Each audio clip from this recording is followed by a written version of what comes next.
नमस्कार शेतकरी मित्रांनो, योजना मित्रमध्ये तुमचं स्वागत आहे। आज 18 मे आणि आजच्या व्हिडिओमध्ये आपण पाहणार आहोत देशातील 10 सर्वात मोठ्या बातम्या। खरीपाच्या तोंडावर शेतकऱ्यांना मोठा फटका।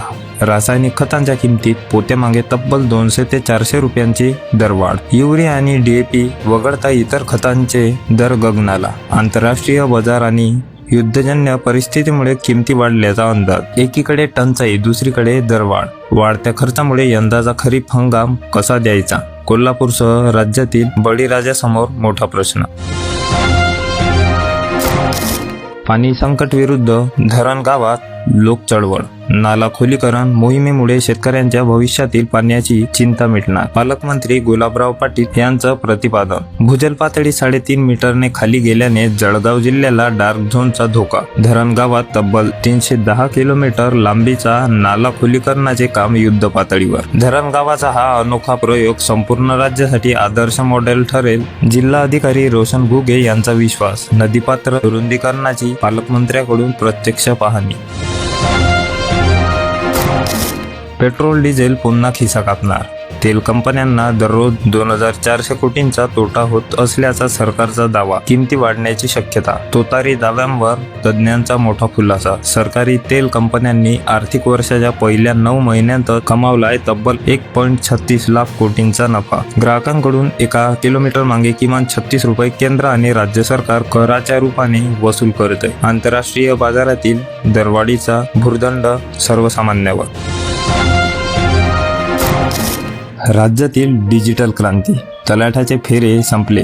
ई-पीक पाहणी मोबाईल ॲपमुळे राज्यातील तब्बल 70 लाख शेतकऱ्यांच्या हाती थेट 7/12। नागपूर, नाशिकसह संपूर्ण महाराष्ट्रातून जोरदार प्रतिसाद। अवघ्या 24 तासांच्या आत 90% शेतकऱ्यांना मिळतोय स्वाक्षरी असलेला अधिकृत डिजिटल 7/12। पीक पेरा थेट ऑनलाईन जोडल्यामुळे बँक पीक कर्ज आणि अवकाळी नुकसानीचे अचूक भरपाई थेट बँक खात्यात मिळण्याचा मार्ग आता झाला सुकर।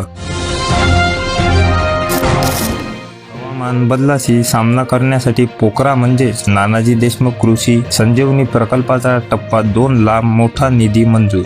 2026-27 या आर्थिक वर्षासाठी तब्बल 442 कोटींची तरतूद। त्यापैकी 95.80 कोटी रुपयांचा निधी वितरणाला शासनाकडून नुकतीच मंजुरी। बुलढाणा, अकोला, अमरावतीसह राज्यातील 21 जिल्ह्यातील 7201 गावांमधील बळीराजाला मिळणार थेट लाभ। जलसंधारण आणि सूक्ष्म सिंचनावर असणार भर। स्वावलंब योजनेत मोठी बातमी। आतापर्यंत 752 कोटी रुपयांचा निधी थेट शेतकऱ्यांच्या खात्यात वितरित। मात्र 1.5 लाख शेतकरी अजूनही प्रतीक्षेत। कागदपत्रातील किरकोळ चुकांमुळे तब्बल 1,40,000 अर्ज रद्द। आधार कार्ड, 7/12 आणि बँक पासबुकवरील नावांमध्ये तफावत असल्याने मोठा फटका। डिजिटल जातीचा दाखला आणि उत्पन्नाचा दाखला अपूर्ण असल्याने महाडीबीटी प्रणालीकडून शेकडो अर्ज बाद। विहिरी, ठिबक सिंचनाचा लाभ मिळण्यात अडथळा। तेल्हारा तालुक्यात रब्बी हंगामातील हरभरा पीक विम्याच्या भरपाईसाठी शेतकरी आक्रमक। आंदोलनाचा दिला इशारा। विमा कंपनी, कृषी विभाग आणि शेतकऱ्यांच्या संयुक्त बैठक। वादळी सर्वेक्षण उशिरा झाल्याचे कारण सांगत विमा कंपन्यांनी भरपाई देण्यास दर्शवला नकार। शेतकरी नुकसान भरपाईस पात्र असल्याचा जिल्हा कृषी अधीक्षकांचा कंपनीला निर्वाळा। समाधानकारक निर्णय न झाल्यास अमरावती विभागीय कार्यालयावर धडक देणार। दानापूर परिसरात तापमान 45 अंशावर पोहोचल्याने उष्णतेच्या तीव्र लाटेचा केळीच्या बागांना मोठा फटका। अनेक ठिकाणी केळीचे घड पूर्ण तयार होण्यापूर्वीच झाडे कोलमडली। उत्पादनात मोठी घट होण्याच्या भीतीने बळीराजा पूर्णपणे हवालदी। दुसरीकडे पशुवैद्यकीय अधिकारी उपलब्ध नसल्याने जनावरांचे उपचार रडकले। प्रशासनाने दखल न घेतल्यास तेल्हारा कार्यालयावर जनावरांसह आंदोलनाचा गावकऱ्यांचा इशारा।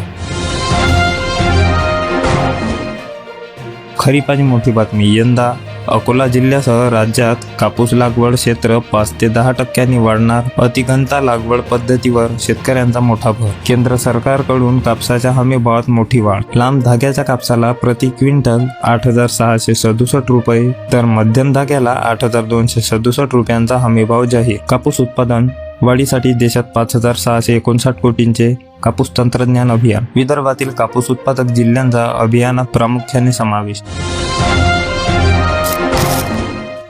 अहिल्यानगर जिल्ह्यातून मोठी बातमी. कर्जत तालुक्यात पाण्याचे नैसर्गिक जलस्रोत आटल्याने भीषण टंचाई. 9 गावातील 64 वाड्या रस्त्यांना टँकरने पाणी पुरवठा. वाढत्या तापमानामुळे तब्बल 16,929 नागरिकांची तहान भागवण्यासाठी धावपळ. जिल्हा अधिकाऱ्यांच्या आदेशानंतर तातडीने मंजूर झाले 9 पाण्याचे टँकर. लोकसंख्येच्या प्रमाणात प्रति माणसी रोज केवळ 20 लिटर पाणी उपलब्ध. पाण्याच्या काटकसरीने वापर करण्याचे प्रशासनाचे आवाहन. बोअर अधिग्रहण भर. शेतकरी मित्रांनो, आजच्या बातम्या तुम्हाला कशा वाटल्या कमेंटमध्ये नक्की सांगा. व्हिडिओ आवडला असल्यास व्हिडिओला लाईक करा, शेअर करा आणि आपल्या योजना मित्र चॅनलला सबस्क्राईब करून बेल नोटिफिकेशन नक्की ऑन करा. भेटूया पुढच्या व्हिडिओमध्ये. तोपर्यंत धन्यवाद.